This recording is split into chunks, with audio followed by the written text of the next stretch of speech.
New figures reveal the true extent of slavery in modern Britain. Hidden from sight, 13,000 victims are trapped in farms, factories or trafficked into the sex trade. Also tonight, 1 year on, the victims of the Clutha helicopter disaster are remembered. A double victory for the North over the Southern Hemisphere as England and Wales both win. And we loved him and always will. Rest in peace, Brussy. in memory of Philip Hughes, a captain and a friend.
attacked 2 members of staff at a psychiatric hospital in South London before escaping and stealing a nearby car. Paul Williams is described as dangerous and people are advised not to approach him. And the A1 motorway near Catterick in North Yorkshire was closed for most of the day, causing traffic chaos after an explosion was heard near the Marne Barracks early this morning. Family, friends and politicians gathered today to remember the 10 people who lost their lives in the Clutha Bar helicopter disaster in Glasgow. A year on from the tragedy, there are calls for all helicopters to carry compulsory black boxes as the cause of the crash still remains a mystery. Sasha Williams reports. They can never forget what happened last year, but today was a chance for friends and family of those killed in the Clutha helicopter crash to remember those they'd lost. Alongside them in Glasgow Cathedral, members of the emergency services who were there that night, and Scotland's new First Minister, Nicola Sturgeon. For this reason, I bow my knees before the Father, from whom every family in heaven and on earth is named. 10 lives were lost when a police helicopter crashed through the roof of a packed Clutha Vaults pub last November. Many more were injured. All 3 people on board the Eurocopter died, as did 7 who'd been inside the bar. At today's service, a candle was lit for every one of them. Anniversaries show that this is something that is now part of our history, it's part of our life, it's part of our identity as the family of Glasgow, and marking that I think will be very important for the relatives so that they don't feel just totally alone. Also important for the relatives though is to know why this tragedy happened. Air accident investigators have confirmed the helicopter suffered a double engine failure, but as yet the reasons for that failure remain a mystery. And since there was no black box on board, not currently a legal requirement for aircraft that small, what went on in the moments before the crash may never be known. The final report into the disaster will be published next year.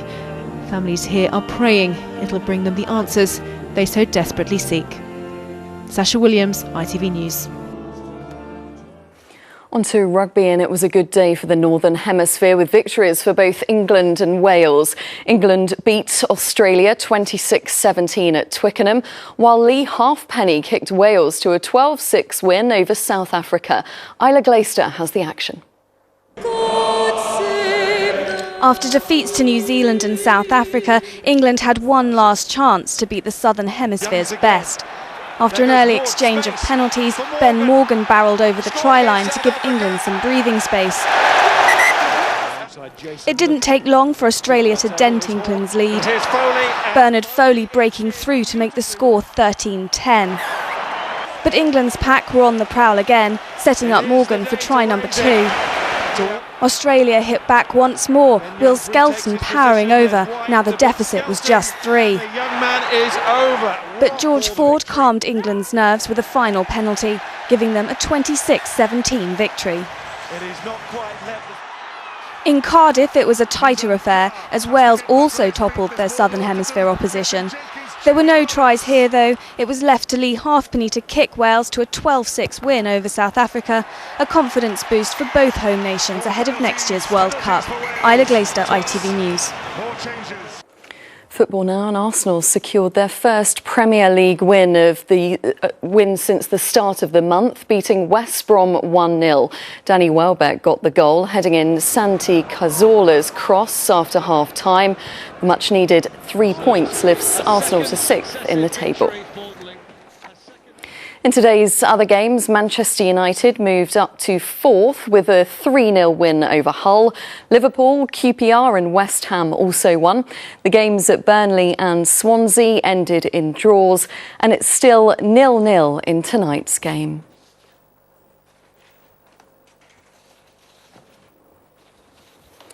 And finally, there have been more affectionate displays around the world in memory of the cricketer Philip Hughes.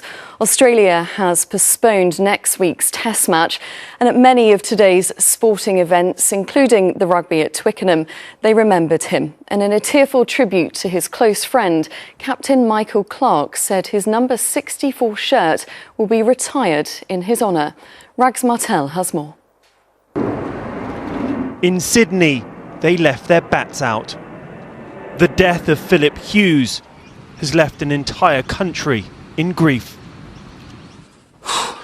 Leading the tributes, one of his best friends in the game. We're going to miss that cheeky grin and that twinkle in his eye. The Australian captain had kept a 48-hour vigil by his teammate's bed in hospital. His statement, sometimes hard to watch. Our dressing room will never be the same. We loved him and always will. Rest in peace, Brussy. Hughes was hit by a ball just below his helmet on Tuesday. He never regained consciousness. A marvellous achievement by Philip Hughes. His one-day international shirt number will now be retired. His death has been felt throughout the game. England and Sri Lanka holding a 2-minute silence in Colombo. And half the world away in a different sport. A moment of applause by England and Australia's rugby players at Twickenham. And on the internet, a touching tribute by cricket fans everywhere. Solitary bats posted on social networks. Things were always put into perspective when Hughesy said, "Where else would you rather be, boys, but playing cricket for your country?" But Australia's in no mood to play the game. Their next test postponed till next Thursday, the day after Hughes' funeral. Rags Martel, ITV News. Memories of Philip Hughes. And that's it. I'll be back with the late news at 5 to midnight. Until then, whatever you're up to, have a very good evening. Bye-bye for now.